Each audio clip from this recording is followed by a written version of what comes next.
Hey everybody, it's John. It is Sunday, October 23rd. Just got out of church and making a trip about an hour north of me to go visit Country Farm Bees.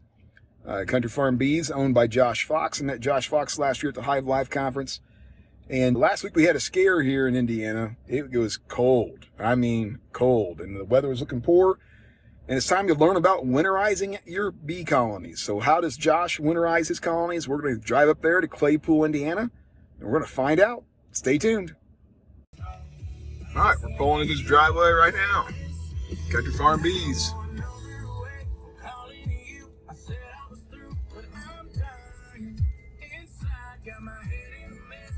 Hey YouTube, it's John at Clark's Bees and Such. This is Josh Fox. Hi there.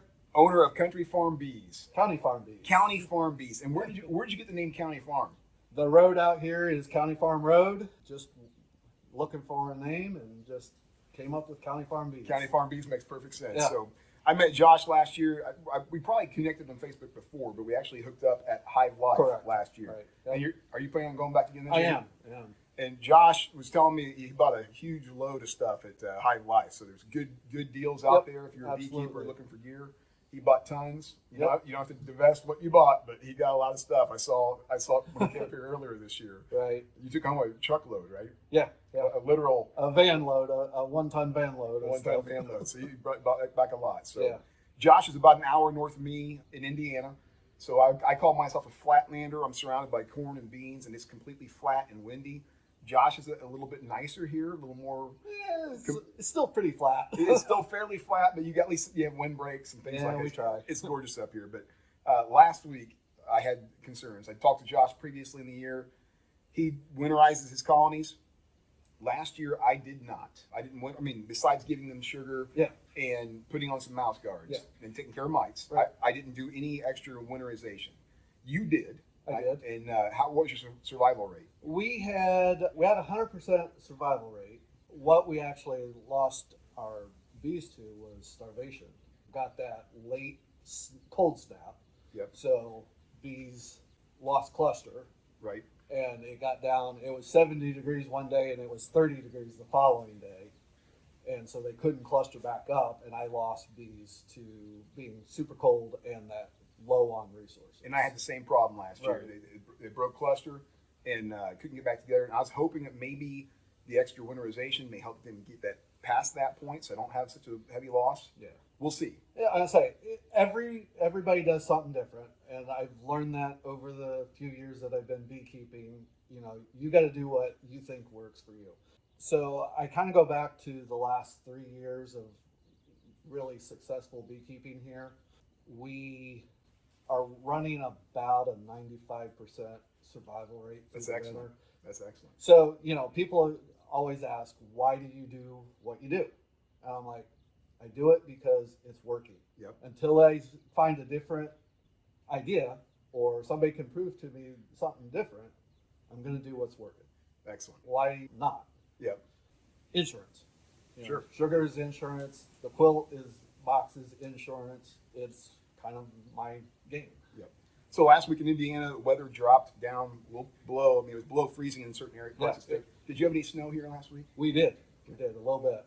Actually, about 2 miles north of here, they had 3 inches of snow. Wow. And luckily, I just got rain, which was nice. But we had a lot of storm damage and snow and stuff up. We had some sleet in my area, so that gave me growing concern. It's time to get up here and see Josh and see how he puts his hives to bed for the winter. Right. So we're and he's got your bee clubs coming in here soon, right? Yep. You're going to do a demo for them as well. Yep.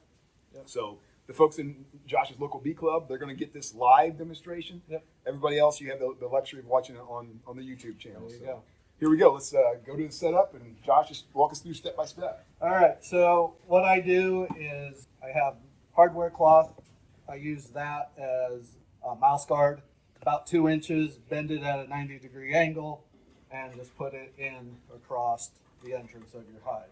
I like to staple mine against my reducer. That way I can open it and shut it as I need to, especially if we would get a warmer snap where the bees would get a little bit active. I can open it up, let them do their cleansing flights, So And- where I'm at in the wintertime, I tell everybody it's not winterize without a mouse guard. right. Mouse guard is one of the number one things you need to do in our area of Indiana with all the cornfields and Yes. farm fields. The mice will come in. Right. So I noticed mice coming in here about a month ago into the buildings and stuff. They're headed in. They know winter's coming. So it's very Winter important. is coming. One of our local club members didn't put their mouse guards on last year, and every time they go out to their hive, they take a look. This mouse would come running out at them, and then eventually the mouse ended up destroying the hive. Yeah, you have to have mouse. So it's very important, a must. Speaking of winter, going back to it, I don't know if it's folklore. I mean, I can't answer the question, but I saw tons of dark woolly worms on the way up here. Which folklore tells you dark woolly worms are going to have a bad winter. Now, I can tell you for sure, we went deer hunting this last weekend. Okay. And my buddy got a buck, Okay. 8-point buck, up, and that was in southern Indiana. Okay. So up in our area, his brother at the same weekend got a doe. Both of them have been hunting all their lives, and both of them have told me that the buck and the doe were the fattest they've ever seen. Okay. Now, is that deer preparing for winter? Saying it's going to be a strong, harsh winter? I don't know. But could be a Nature always coincidence. knows. Nature knows. So I think that's one of the reasons why we definitely want to prepare for winter. Right. Make sure you have your mouse guards on, no Yep. matter what, if you're in this Right. part of the world. Right. And then I'm experimenting with some single deeps this year. So I've always done double deeps and full as I can with resources from whether it's honey and or 2-to-1 feeding at this time of year. But I'm really excited to try the single deep. We did very well last year with our single deep that we just happened to get. It was a late swarm, and it actually was one of my strongest hives coming out of winter. And are you running 2 double deeps on most of them right now? Yes. Yes. So you started off with 3 or more. You had honey supers up. How are you pushing the bees down to consolidate into the 2 deeps? When I pull my honey in August, September, I usually don't put anything back on my super, or I leave my supers off. I open feed my supers for them to clean out. So my bees are generally already down. Makes sense. So then the next thing that we do is a sugar board. And all it is just a feeder shim. This one, I had hardware cloth in it before, as I've talked to other beekeepers and done some research. I've pulled the hardware cloth out. What I'm going to do this year is put a piece of paper right on top of my frames of bees, and then put my feeder shim on.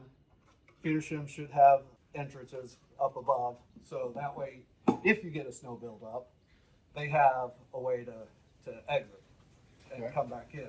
And the paper I always keep back away from the front entrance of the hive. So there's like an inch or 2 there. Put my frame feeder on, my feeder shim on, and then I just pour about 10 pounds of sugar on each hive. Of dry sugar. Yep, just dry sugar. It's the mountain camp method. Right. Very simple. I used to do the mixing, and as we grow, we're at 45 hives now. 45 hives, trying to do all of that. That's a lot of work. With a full-time job. Right, with a besides full-time job. beekeeping. Yeah. And so this is just an easier method as I figured out. You know, everything changes, and you have an idea, and you got to be open to changing what you're doing. So we're going to do this year with the paper and the mountain camp method. We did very well. The idea with the mountain camp method is if we don't use that sugar in the winter, I reuse it in the spring, making 1-to-1. That makes perfect So sense. why So not just reuse it? Are you roughly 3 inches here? Is that what you're? Yeah, this is about 3.5 inches. It's just a 1x4, and I just butt jointed it so I don't, it's only on for a certain time of year, and then I pull it off. Josh, what size entrance holes are you using here? 3/8. 3/8. Yeah, something 3/8 are a little bit bigger is good because that's about the bee space. Okay, that's enough to get them out of the door. Get them in and out. And I always, if winter storm comes through, I always go out and I brush off the front entrances anyway, even if I have to, walk 3 feet of snow to get to them. Where here we don't generally get that much, but we get the blowing, and I put pallets up against my colonies just to help block the wind, keep that snow from coming up against the hives. Yeah, makes sense. that's just another little tidbit.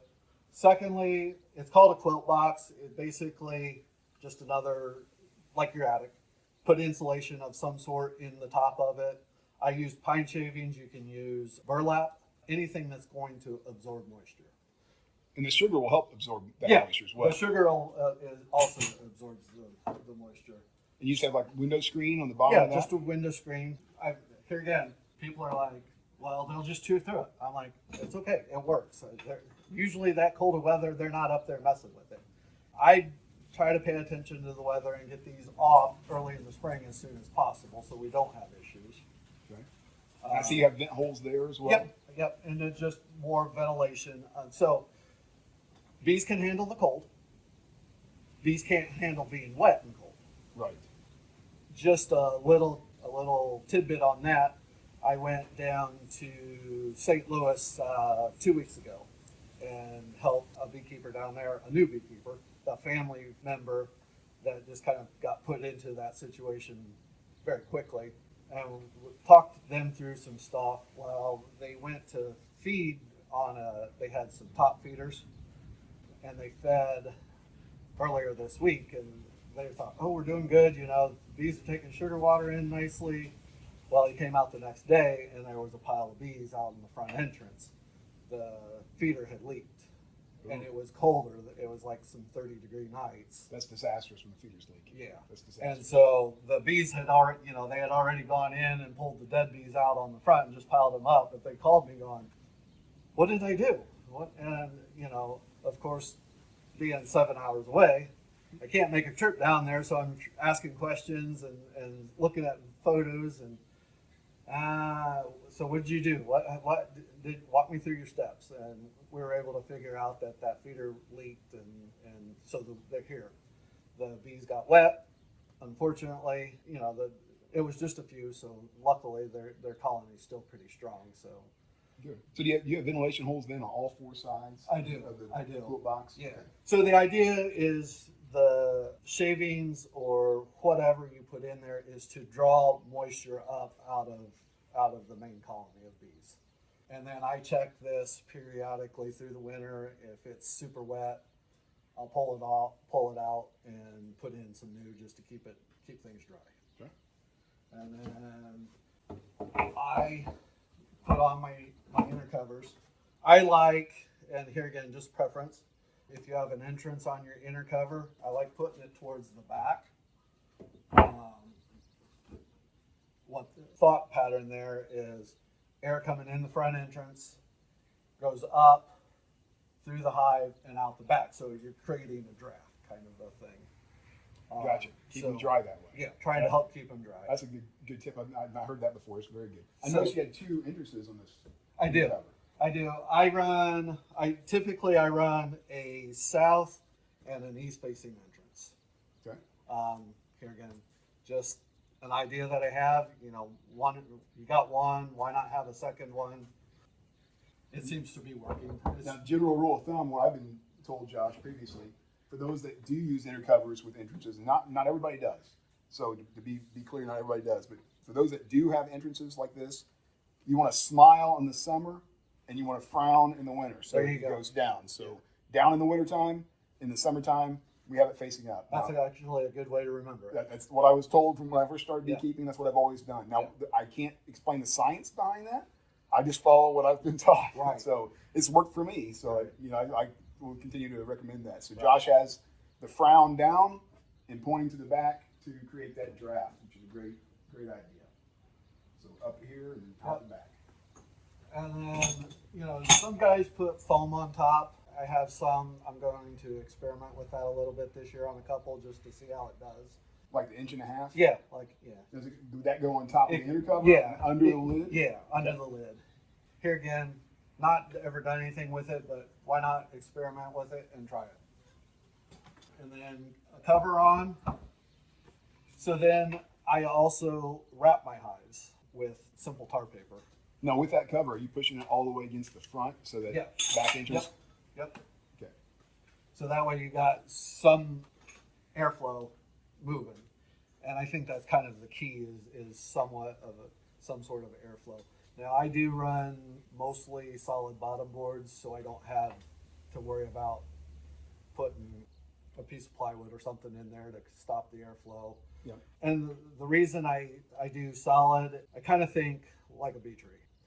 You know, they pretty much close up every entrance that they have, and they have one or two entrances that are, you know, just big enough for them to get in and out.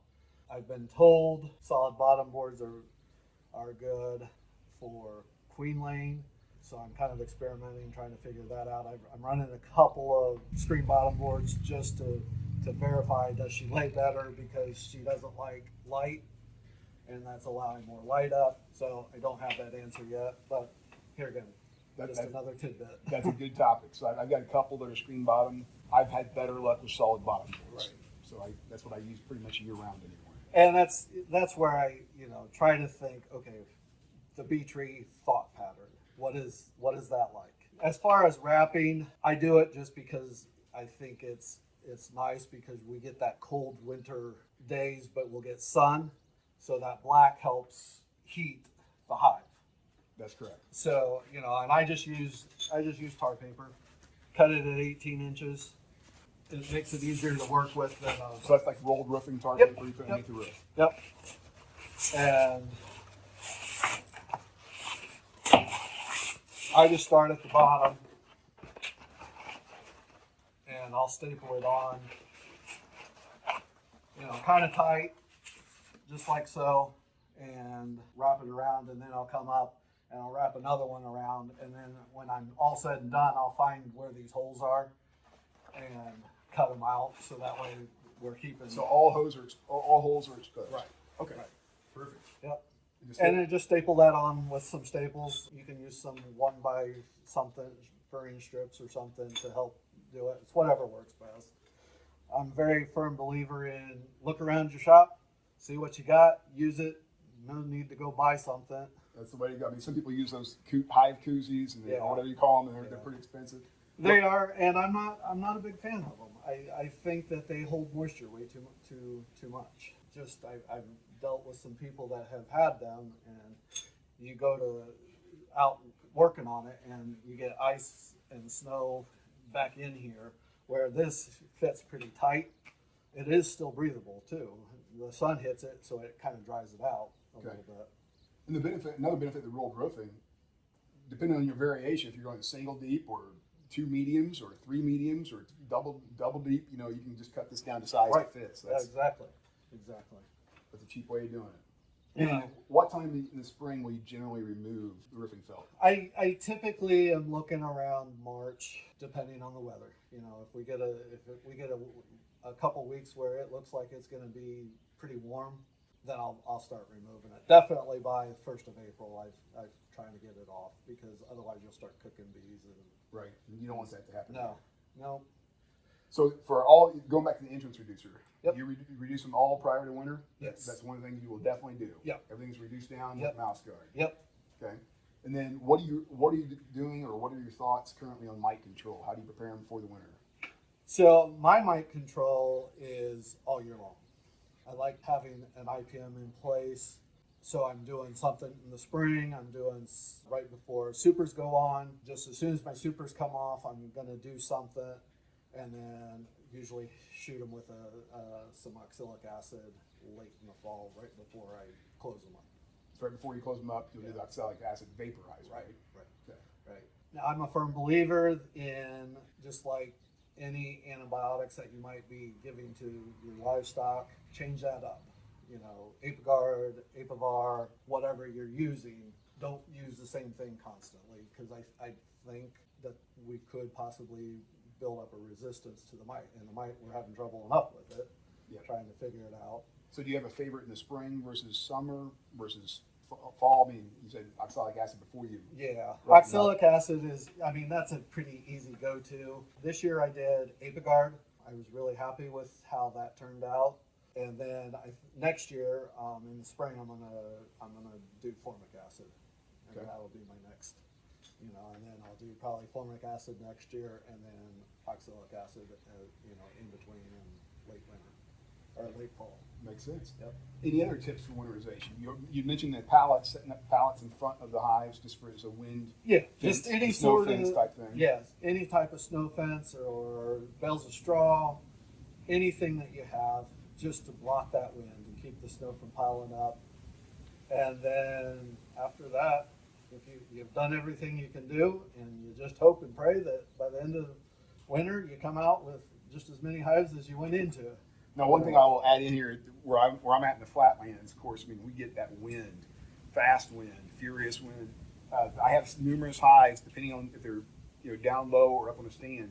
I will add ratchet straps Yep. over. Yeah, And we do keep too. them solid down. That way they can't blow over, can't be knocked down. Yeah. Or at least not as easy. Trust me, the winds out there can certainly knock them down, even with the ratchet Oh, straps. yeah. But it certainly helps. It helps. It definitely helps. Any other thoughts on winterization, Josh? That is pretty much what we do here, and until somebody comes up with a better idea, we're going to keep doing it. Well, I appreciate your time. It's very good. All right. Thank you so much, Josh. Appreciate it. Have a good day.